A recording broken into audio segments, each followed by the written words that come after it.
na taɓa zuwa aikin hajji sai muka haɗu da ɗan ƙur'aniyuna a Madina, shine mutumin da bai yarda da hadisin manzon Allah ba. Sai gani gashi a Madina, ce a'a wane ya ce me ya kawo ka nan? Ce ya zo ziyarar manzon Allah. Na ce oh haka ne, ina annabi yake? Ya ce gashi can mutane na ta zuwa ana ziyararsa. Ya ce to ya kamata mu zauna zo. Sai muka zauna, na ce ina son ayoyi guda 5.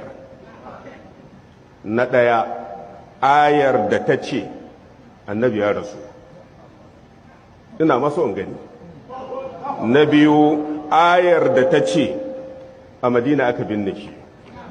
Na uku ayar da ta ce a masallacin Madina aka binne shi.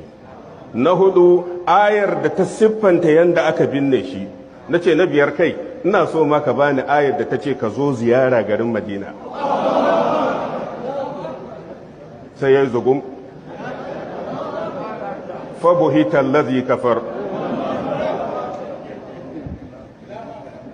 wallahu la yahdi al-qawma adh-dhalimin.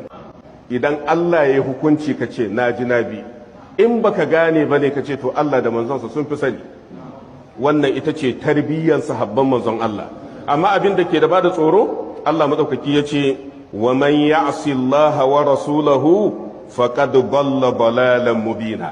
Duk wanda ya saba ma Allah ya saba ma manzonsa to ya bace bata mabayyaniya, bata